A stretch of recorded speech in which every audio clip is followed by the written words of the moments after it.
I was the one who tucked his kids into bed. I attended their school events. I stayed up with them when they had fevers. They called me mommy by mistake once, and I smiled. But the day I found out he married someone else, someone they barely knew, my hands went numb. I wasn't just heartbroken, I felt used, erased like I never existed.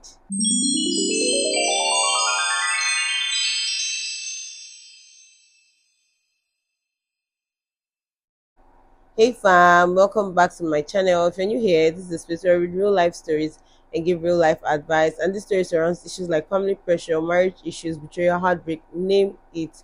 Today's story is super annoying. By the way, I'm a little bit under the weather, so pardon my voice. Today's story is super annoying. Let's get into it. Let's hear what she said. She said, "Hi Debbie. When I met this man, he was a tired man, tired but trying. A single father of two, doing his best but falling short. We weren't serious at first, but as time passed, I found myself helping, watching the kids, cooking, cleaning. I moved in without even realizing. I was 27, childless, and suddenly a full time stepmom, with no ring, no promises, just love and responsibilities. We bonded quickly. He shared his trauma from the kids' mother leaving. I became a consistent part of the kids' lives, school runs, homeworks, birthday cakes, and the rest. I began to believe this is my family. But after some time, I noticed he wasn't affectionate anymore, always acting stressed. Whenever I asked him about marriage, he would say, "This isn't the right time, but you are my wife already now." He started hiding his phone, and that was when I became suspicious. He always came back home late. My mind kept telling me something was wrong. One fateful day, a mutual friend saw me and asked what happened between the both of us, if we fought, and how come he is getting married to someone else. I was shocked.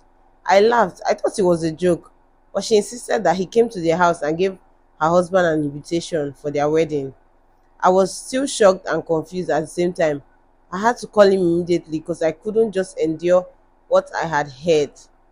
And then I asked him if he went to give anybody any invitation card. He said no. I now mentioned this particular mutual friend that if he went to give the husband invitation card.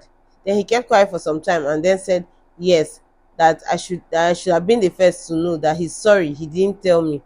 I was like, hold on, you didn't tell me what? Then what have we been doing? You're getting married to someone else and I've been here. So he dropped the call. I called him back, he didn't pick. I then messaged him, he didn't reply. Then later he replied and sent a final text and said, "Don't make this messy. Let it just go. It is done." Ah, just like that. There was another word for heartbroken. That's how I felt. I wasn't grieving a breakup alone. I was also grieving a family that was never mine. What hurt me the most wasn't just losing him, but it was losing them, him and his kids. The little ones who used to call me auntie and mommy, but I've learned. Never let a man confuse your kindness for a contract. Don't build a home in someone's life when you haven't been handed the keys. Oh wow, oh wow, oh wow. Love. When I read this story before I even posted it, I just thought of, I said love is a beautiful thing, but it should be mutual, it should be secure. If you find yourself giving without any clarity or commitment, please take a pause. Please now. You're not a placeholder for any reason. You're not a free babysitter. You deserve to be chosen on purpose, not out of convenience because he wants you to babysit his children. And if you've crossed that bridge, see, just share your story. But before then, like I don't understand how is it, like how does it make sense now? How does it make sense? You want me to babysit your children for you, and you're not even seeing the future, seeing the fact that she's even doing it right. Like, is that not enough reason to say that okay, this is the one? Like, I don't know how some people. I think it's a case of see finish, if you ask me, because you don't see her finish. She has been there, she has been helping, and also in his mind, he has gotten used to it.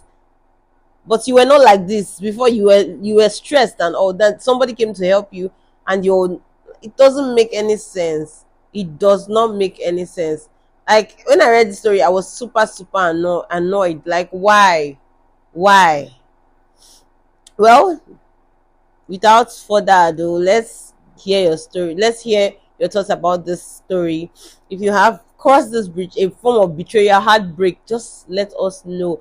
Share your story. You don't know who your story might help. I always tell you guys, more real stories and honest advice coming to your screen, guys. Just turn on the notification bell so you don't miss any stories at all. And if you have a story to share, anonymous or not, please send to the email in the description box and we'll read it here, guys. We'll read it here.